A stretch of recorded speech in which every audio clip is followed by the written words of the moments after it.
Champak one में होली के दिन भोर से ही झुमरू बंदर अबीर, गुलाल और पिचकारी में रंग भरकर तैयार था। पड़ोस में रहने वाला कालू उसके साथ था। सूरज निकलते ही सारे जानवर अपनी अपनी जगहों से निकल पड़े और सब एक दूसरे पर रंग अबीर की बौछार करने लगे। झुमरू बंदर और कालू भी भीड़ में शामिल हो गए। माहौल में सब जगह खुशी थी। झुमरू बंदर की नजर अचानक एक पेड़ के नीचे चली गई। वहां उसने टिंक खरगोश को रोते हुए देखा। वह कालू को साथ लेकर उसके पास गया और उसके रोने का कारण पूछा।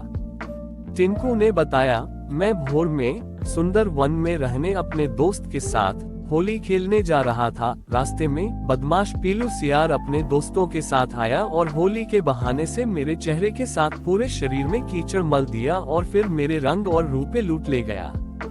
ये कहकर वह फिर से रोने लगा।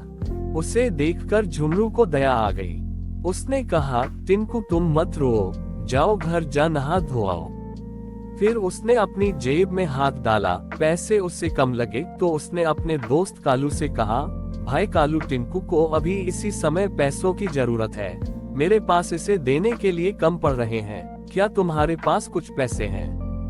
कालू ने झट अपनी जेब से कुछ पैसे निकाले और कहा, भाई बुरे समय में काम न आए वह दोस्त किस काम का, और तुम तो दूसरे की सहायता कर रहे हो। ये तो परोपकार की बात है ना। कहते हुए उसने भी कुछ पैसे निकाल कर झुमरू के हाथ में रख दिए। झुमरू ने टिंकू के हाथ में पैसे दे कहा, भाई टिंकू, इन पैसों से रंग खरीद कर होली की खुशी में शामिल हो जाओ। टिंकू के चले जाने के बाद झुमरू ने कालू से कहा, पीलू को ऐसे ही जाने दे तो उसका साहस और बढ़ जाएगा। चलो उसे पकड़कर राजा घेरू के पास हाजिर करते हैं, उसको सजा वे ही देंगे। और उन दोनों ने पीलू को उसके अड्डे पर जा पकड़ा। उसे अपने राजा पेरू के आगे कर दिया। उससे राजा पेरू ने पूछा, तुम्हें किसी की खुशी छीनने में क्या आनंद मिलता है? होली में प्यार और स्नेह से शत्रु भी मित्र बन जाते हैं, लेकिन तुमने इस पर्व की गरिमा को कलंकित करते हुए टिंकू को रंग की जगह कीचड़ और गोबर से सान दिया। बताओ, ऐसा तुमने क्यों किया? पीलू भय से गिड़गिड़ाते हुए बोला, महाराज, मुझसे भूल हुई। होली के दिन रंग लगाने के बहाने लोगों की जेब साफ करना मैंने सीख रखा था। साल भर मैं इसी दिन का इंतजार करता रहता था।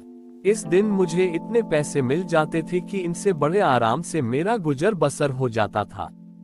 फिर आज से पहले से कभी पकड़ा नहीं गया, इसलिए खतरे का ज्ञान ही नहीं हुआ। इसलिए अब की बार माफ कर दीजिए। उसकी बात सुन राजा घेरू ने फैसला सुनाते हुए कहा, पील ने अपनी गलती मानकर साहस और ईमानदारी का काम किया है, वरना आज कौन अपराधी अपने को गलत मानते हुए इसे स्वीकार करता है। इसलिए इसे सजा दे रहा हूँ कि ये होली की शाम को चंपक वन के लोगों को मुफ्त में मालपुआ और सब्जी खिलाएगा।